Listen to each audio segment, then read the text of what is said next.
What's going on YouTube? It's your boy Rob from Rob Cologne Radio, and I'm gonna get right into the conversation.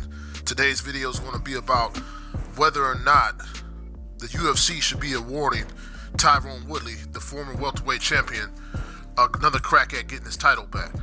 Now, it's not set in stone right now, but it very much looks like we're going to see a Colby Covington versus Usman in the next 5, 6, maybe 6 months for the welterweight title, which I think is not a good look for the UFC to me, not a good look for mixed martial arts.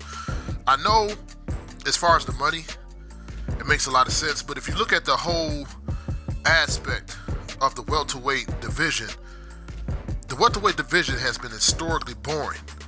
You know, has historically had very boring champions for, I want to say, maybe 10 years. We had Georges St. Pierre.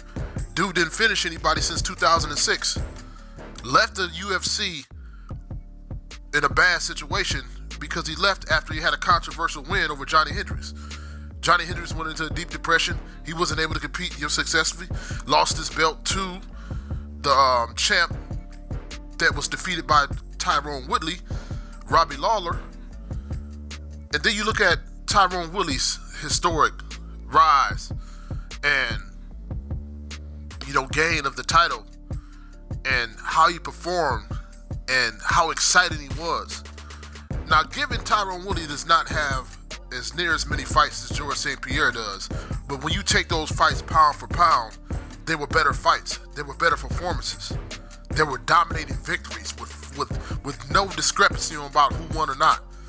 Even the Wonder Boy fights, you could argue that Tyrone Woodley won the first one. Had Wonder Boy in some bad trouble.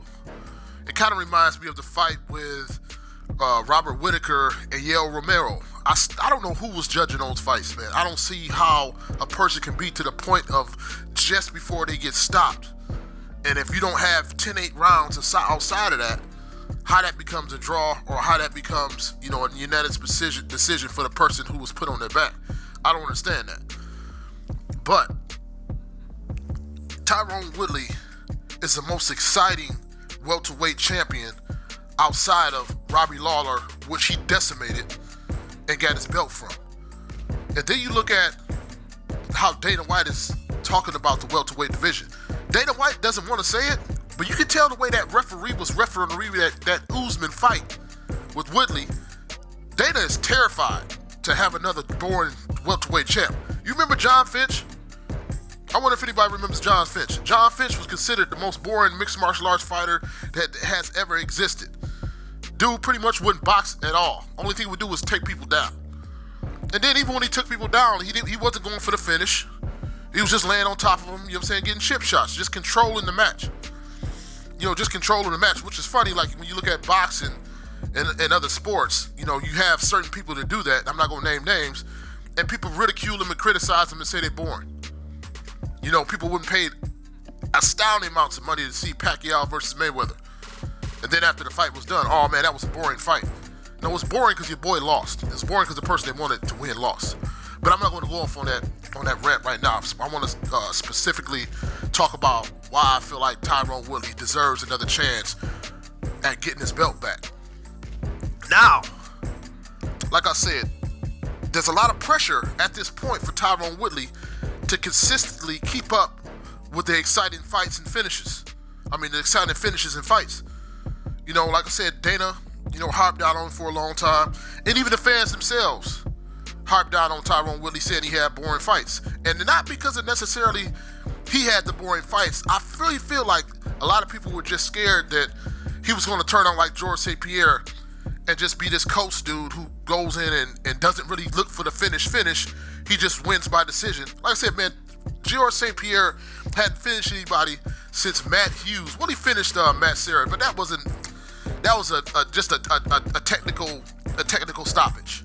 But he hadn't finished anybody since he finished Matt Hughes back in 2006, before a lot of you dudes may have even been born and definitely weren't watching the UFC or mixed martial arts.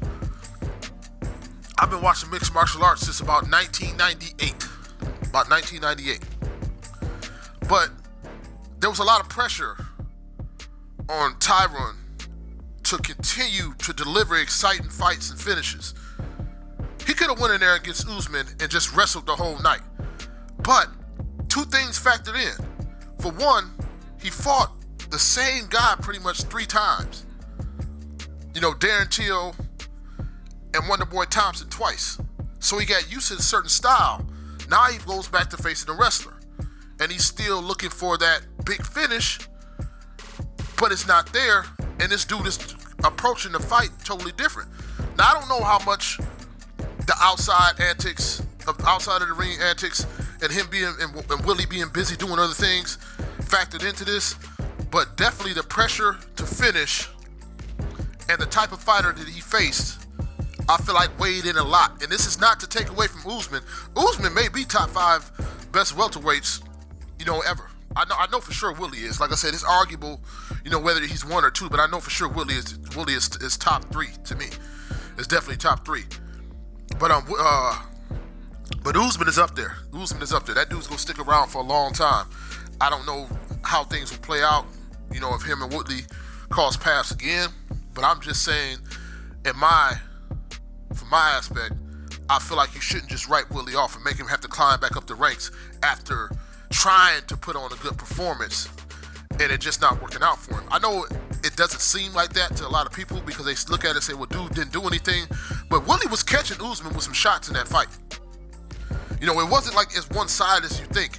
You kind of have an impression, especially when you're listening to the commentary, that it was just wash. Like, oh my God, man, this dude totally dominated Woodley. Woodley didn't get off a shot. He didn't do this, that, and the other. Woodley caught Usman with some shots. Do you remember that the knee? Woodley caught Usman with some shots. It wasn't like, you know, Usman came out there unscathed at all. He definitely won the fight, you know what I mean? But it wasn't like it was just a total whitewash. But, you know, that's my thoughts on it, man. And like I said, this is what you have to understand. Dana White is terrified right now. Dana White is terrified of having a boring welterweight champion. The welterweight division has always been saturated with wrestlers. And you know how it goes, you know, with wrestlers, a lot of times, you know, they like the groundwork. And will just sit on top of somebody and, you know, and pop shot them for 3 hours if they can.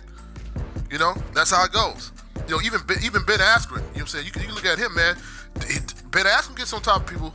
Ben Askren is not looking to just ride somebody. Ben Askren is looking to try to finish the fight if he can. You know, but that's my thoughts on the man. It's your boy Rob Cologne Radio. If you are watching for the first time, make sure you subscribe.